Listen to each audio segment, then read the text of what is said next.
యోదే ఖమ్మంలో హస్తం పంచాయతీ కాంగ్రెస్ ఎంపీ సీటుపై సందిగ్ధత, పెద్ద నేతల చుట్టూ చక్కర్లు, మంత్రుల కుటుంబీకుల్లో ఎవరికి ఇవ్వాలో తెలియని స్థితి, ఒకరికి ఇస్తే మరొకరికి సహకారంపై అనుమానం, మరి మధ్య మార్గం ఎంచుకున్న సమన్యాయంపై సందేహాలు, అధిష్టానికి సవాలుగా టికెట్ కేటాయింపు. ఖమ్మం పార్లమెంట్ టికెట్ కేటాయింపు కాంగ్రెస్ అధిష్టానికి సవాలుగా మారింది.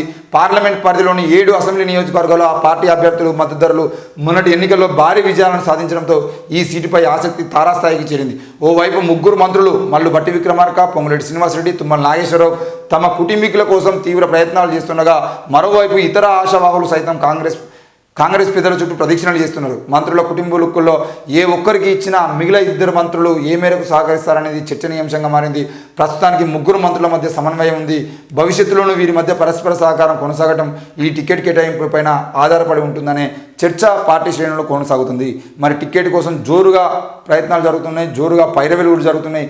మరి ఎన్ని పైరవీలు జరిగినా ఏం జరిగినా కూడా నేను చెప్పేది ఏంటి అని అంటే, అసలు ఆల్రెడీ మీరు మంత్రులు అయ్యారు, మీరు ఎమ్మెల్యేలు గెలిచారు, మళ్ళీ మీ కుటుంబ సభ్యులకే మా ఎంపీ పదవులు ఇచ్చేది ఉంటే, ఎంపీలుగా మీ కుటుంబ సభ్యులు గెలిస్తే ఈ తెలంగాణలో ఇది ప్రజాపాలన ఎట్లయితుంది నాకు అర్థం కాదు. ప్రజాపాలన అన్నప్పుడు మీకు ఒక సీట్ వచ్చింది, మీరు ఆల్రెడీ మినిస్టర్లుగా ఉన్నప్పుడు 3 మనుషులు ఒకే జిల్లా నుండే 3 మనుషులు మినిస్టర్లుగా ఉన్నప్పుడు మీరు చేయాల్సిన పని ఏంది? మీరు క్లియర్గా ఇంకో నాయకుని నిలబెట్టుకొని మీరు 3 కలిసి నిలబెట్టి ఆ 3 కలిసి ఆయన గెలిపించుకోవడానికి ప్రయత్నం చేయాలి. కానీ నా భార్యకి ఇవ్వమంటే నా భార్యకి ఇవ్వని, లేదంటే నా కొడుకు ఇవ్వని చెప్పేసి ఇంకో మనిషి నా కూతురికి ఇవ్వని, నా పిల్లానికి ఏంది ఇది ప్రజాపాలన లేదంటే రెడ్డి పాలన లేదనంటే మీరు కాంగ్రెస్ పాలనలో కూడా కేవలం కుటుంబ పాలన చేద్దామని ప్రయత్నం చేస్తున్నారా?